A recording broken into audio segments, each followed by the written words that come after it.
तो डॉट और cross product के बारे में हम लोग पढ़ेंगे कि वेक्टर्स का डॉट और क्रॉस प्रोडक्ट क्या होता है। जैसे आपने पढ़ा है कि वेक्टर एडिशन का एक नियम है, त्रिभुज नियम से हम वेक्टर्स को जोड़ते हैं, ट्रायंगल लॉ से। तो वेक्टर का प्रोडक्ट भी नंबर्स की तरह नहीं होता है, उसका स्पेशल प्रोडक्ट है। और बेसिकली दो स्पेशल प्रोडक्ट है, एक को हम डॉट प्रोडक्ट कहते हैं, दूसरे को क्रॉस प्रोडक्ट। तो अभी हम लोग डॉट प्रोडक्ट समझेंगे कि डॉट प्रोडक्ट क्या होता है वेक्टर्स का। तो डॉट प्रोडक्ट ऑफ वेक्टर्स, दो वेक्टर्स का डॉट प्रोडक्ट कैसे निकालेंगे और क्या क्या उसकी प्रॉपर्टीज है, ये समझने की कोशिश करेंगे। जैसे मान लीजिए ये एक वेक्टर है ए और ये एक वेक्टर है बी, ये दो वेक्टर्स हैं, इनके बीच का कुछ एंगल है। लेट अस अज्यूम कि इसके बीच का एंगल थीटा है। तो थीटा की वैल्यू कुछ भी हो सकती है, जो भी इनके बीच का एंगल होगा, 30 डिग्री, 45 डिग्री, 60 डिग्री, 70 डिग्री। दो वेक्टर क्वांटिटीज, दोनों के बीच का एंगल थीटा। तो ए डॉट बी ऐसे लिखते हैं, ये दोनों का डॉट प्रोडक्ट है। लिखने का तरीका ये है, ए डॉट बी मतलब ये दोनों वेक्टर्स का डॉट प्रोडक्ट है और ये इसकी वैल्यू होती है A dot B is equal to A B cos theta. मतलब पहले वेक्टर का मैग्नीट्यूड, दूसरे वेक्टर का मैग्नीट्यूड और उनके बीच का जो एंगल है उसका कोसाइन। तो इस तरीके से ए डॉट बी की वैल्यू निकालते हैं। अभी देखेंगे कि कैसे निकालते हैं। सबसे पहली चीज ये जो यहां ध्यान देने वाली है वो ये, जैसे ए एक वेक्टर क्वांटिटी है और बी भी एक वेक्टर क्वांटिटी है, दो वेक्टर क्वांटिटीज का हम लोग डॉट निकालते हैं। लेकिन ए डॉट बी, ये जो क्वांटिटी है ए डॉट बी, ये खुद एक स्केलर क्वांटिटी है।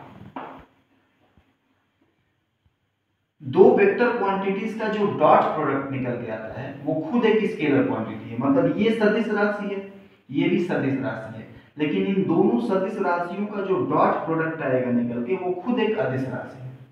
इसीलिए इसको स्केलर प्रोडक्ट भी कहते हैं। डॉट प्रोडक्ट को आप स्केलर प्रोडक्ट भी कह सकते हैं, क्योंकि दो वेक्टर्स का डॉट प्रोडक्ट एक स्केलर क्वांटिटी है। जैसे आप आगे पढ़ेंगे भी, एक एग्जांपल मैं दे सकता हूं। जैसे मान लीजिए फोर्स एक वेक्टर क्वांटिटी है, बल एक सदिश राशि है और विस्थापन यानी डिस्प्लेसमेंट भी एक सदिश राशि है।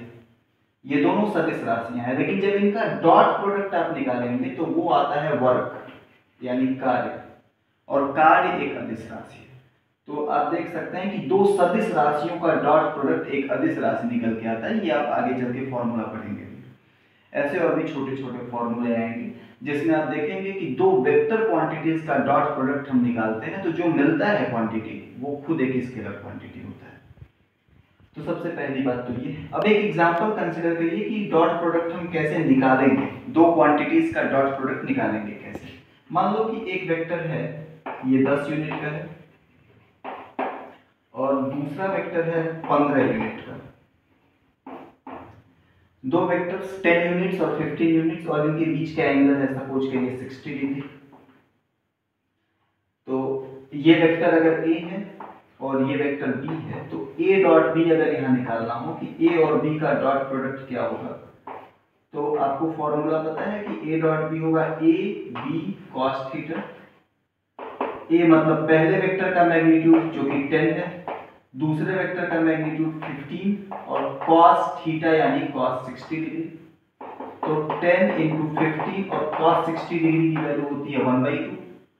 तो ये हो जाएगा 5 टाइम्स 75 यानी a डॉट बी आ जाएगा 75। a 10 यूनिट है, b 15 यूनिट, उनके बीच का एंगल। इस तरीके से डॉट प्रोडक्ट आप निकाल सकते हैं।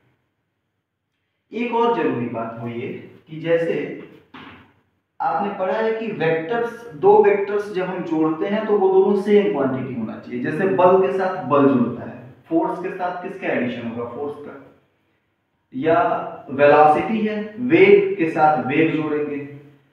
फोर्स और वेलोसिटी को एक साथ नहीं जोड़ सकते हैं। जिन दो क्वांटिटीज को जोड़ेंगे वो उनका डायमेंशन सेम होना चाहिए, या वो दोनों भौतिक राशियां एक ही होनी चाहिए। बल के साथ बल को जोड़ेंगे, वेलोसिटी के साथ वेलोसिटी को। लेकिन प्रोडक्ट निकालते वक्त ऐसी कोई बात नहीं है। आप यहाँ देख सकते हैं कि ये फोर्स है, ये अलग क्वांटिटी है और डिस्प्लेसमेंट एक अलग क्वांटिटी है। दोनों अलग अलग भौतिक राशियां हैं, लेकिन इनका डॉट प्रोडक्ट हम निकाल सकते हैं। तो दो अलग अलग भौतिक राशियों का डॉट प्रोडक्ट निकल सकता है, और एक समान दोनों भौतिक राशियां हैं, एक ही हैं, तब भी उनका डॉट प्रोडक्ट निकल सकता है।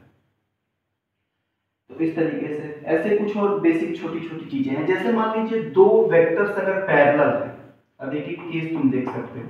दो वेक्टर्स अगर पैरेलल है, मान लो एक वेक्टर है ए और दूसरा वेक्टर है बी।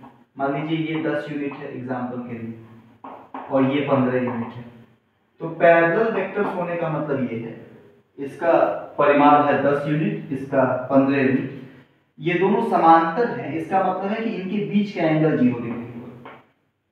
समांतर वेक्टर के बीच का एंगल 0 डिग्री होता है। अब यहाँ पे अगर आपको ए डॉट बी निकालना हो तो A dot B is equal to हो जाएगा ए बी कॉस थीटा, और कॉस थीटा मतलब कॉस 0 डिग्री, क्योंकि दोनों समांतर है तो उनके बीच का एंगल 0 डिग्री है।